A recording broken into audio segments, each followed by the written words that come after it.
The college football playoff, Cedric. Let's talk about the playoff. You said earlier you think Oklahoma is going back, which says to me you think they're winning the Big 12 championship game. Is it gonna just take a win for Oklahoma to get into that top four? Or if Utah wins the Pac-12 game, how does that change the equation? Utah right now ahead of Oklahoma in those college football rankings. How does that all shake out in your mind's eye? Well, Baylor is a top 10 team. And if OU beats a top 10 CFP team, that's more impressive than Utah beating number 13 Oregon. And so as long as no shenanigans happen, like Georgia beating LSU, we as Big 12 people, we don't need to see that. We don't need to give the CFP an opportunity to put two SEC teams in there. We don't need to see that. So Baylor loses to OU, and even if Utah beats Oregon, I think Oklahoma will get that number 4 spot. I think it's going to be really interesting. You know, you look at the teams that are in that top 4 already. You know, you're talking about LSU, Clemson, Ohio State, pretty solidly in the top 3.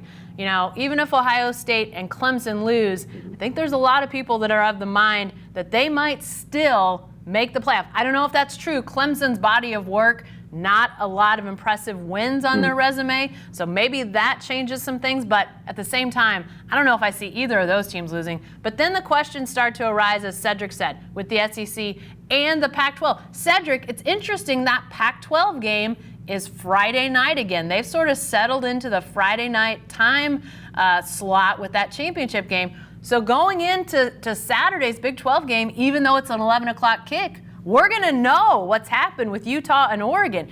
If Utah blows out Oregon by 30, I don't know, whatever big number you want to throw out there, does that change? Do style points for Oklahoma potentially become more interesting and more important? I don't know. The selection committee sounds like they've been very impressed by Utah's dominance, though.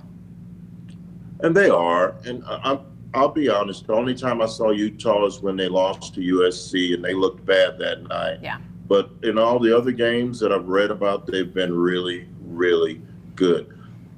I wonder about style points, Jen. I don't know. I think if Oklahoma just takes care of business and wins solidly by 10 or more points, I don't think they can keep OU out of the CFP. Their resume is good, and I've said it before, Jenni, Carlson, they're a big dog in the Big 12. If Texas or OU are in the mix, they're gonna get that. They're gonna get that benefit of the doubt.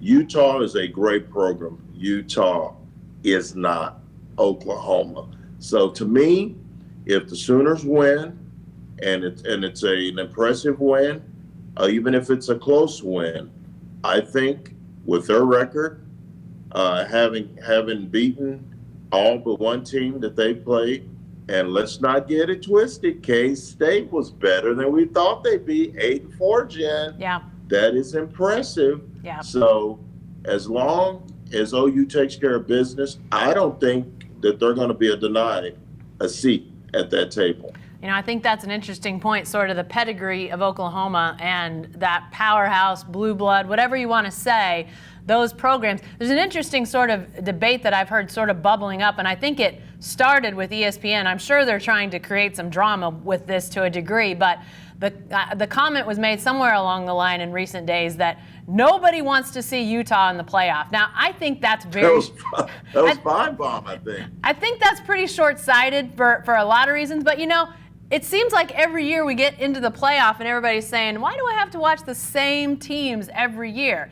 So now there's a chance for a different team to get in there. I'm not saying that keeps Oklahoma out or that puts Utah in, but it's an interesting debate for fans to have, because this whole idea of nobody wants Utah, I'm not sure that's true, first of all. And secondly, it would be a team that we haven't had in the playoff yet. We're going to have a playoff without Alabama for the first time in playoff history. So maybe it's time to do something really different and let Utah in there. But I think it is all going to come down to this weekend. I mean, I think they're super close when you hear what Rob Mullins, the Oregon AD, who's the head of the selection committee, what he has said about the debates that are happening within that selection committee room. It definitely sounds like there's a lot of hard conversations being had right now about Utah and Oklahoma. And obviously they're both going to have one more game for everybody to look at. It's going to be really important. But Cedric, if the playoff ends up being, if things sort of play out, if we get, chalk at the end of the day, if you've got LSU winning, Clemson winning, Ohio State winning, let's say Utah gets in. What about that playoff? Are you interested in those 4 teams playing it off here in a few weeks? I'll always be interested in the CFP. I think that's fun. I hope they expand it to 8 teams eventually, Jen, because I think there's always 8 really good teams that are good enough to win a championship in a given season. No disrespect to Utah, but I don't want Utah in the CFP. But if Utah makes it to the CFP, I will be watching. So I would hope that the Boomer Sooners would be in the CFP because I like watching them play football. And I like Lincoln Riley. He's been on my podcast. He's a good guy. So if they win, I'm all in on the Sooners. And hopefully we'll get to see them play for a national championship. They're a very good team. Going to be interesting. Here's a wild card I'll leave you with. If Baylor wins the Big 12 championship game, what's the debate about Baylor and potentially Utah filling that 4 spot? Let's see what happens. That's great. Jen, that's a discussion because Baylor is not a blue blood. No. But I do think that if Baylor beats OU impressively, then Baylor might get a chance. I don't know that Baylor trumps Utah, but I will say this. I like the Baylor Bears. I like Matt Rule. Yep. He's been on my podcast. He's a good guy. They also play defense, and we know the selection committee likes teams that play defense. So that bears watching if Baylor wins that championship game, what that discussion becomes.